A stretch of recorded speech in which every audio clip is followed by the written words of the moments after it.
I'm Jadine Hudson and welcome to the NRMA's driver's seat. You may be forgiven for not knowing what this car is.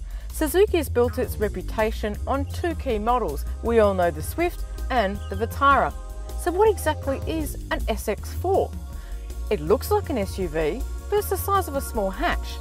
So it's actually both. It combines the ride height and the ground clearance of an SUV. It's also all-wheel drive. It's easy to get into and out of, and it's actually quite small. It has new styling, it's more powerful, more fuel efficient, and has a new 6-speed transmission, and now has stability control, that safety technology that can help prevent you getting into a skid across the range. The 2-litre engine has also had some tweaks with an extra 5 kilowatts of power and a rise of 3% in torque. The 6-speed manuals contributed to an 11% drop in fuel economy. That's not bad, and it's now got a claimed average of 7.3. The continuously variable transmission has also improved economy by 16%, now 7.6. So what is a CVT? Well, it's not like a normal transmission. It's like one big long elastic band that expands and contracts from when you put your foot on the accelerator.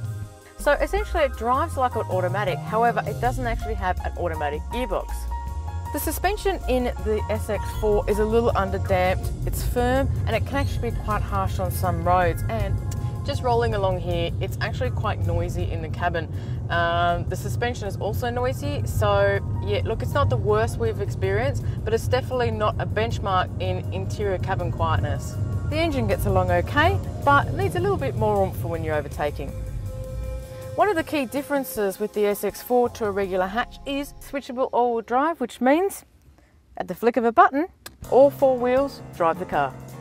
In regular 2-wheel drive mode, the SX4 travels in, well, 2-wheel drive drives the front wheels. In 4-wheel drive auto mode, it also drives the front wheels. However, if the system detects some sort of slip from those front wheels, it'll engage the rear wheels and send the torque to the rear. In 4-wheel drive lock, it means that you can go on sand and traverse that unbeaten track or a bit of dirt and will operate just like a normal 4-wheel drive. As you can see, there's not a lot of room in the back of the SX4. However, it has this handy compartment that you can lift up, giving you a lot more luggage space. The SX4 is not huge on the inside, but look, it can fit 2 child seats. You can fit a booster and a baby capsule. The SUV styling of the SX4 means there's plenty of headroom. Width, well, 2 adults will fit quite comfortably, and your knee room's actually not that bad. And as you can see in the front, it's nice quality feel materials, the steering wheel's got a nice feel to it, and a simple stylish bit down the centre console.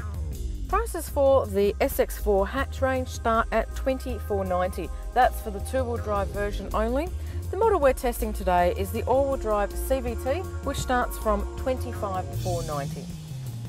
With its SUV practicality and hatch flexibility, the SX4 covers both bases. It just doesn't do one better than the other. If you'd like more information, head to www.mynrma.com.au/motoring.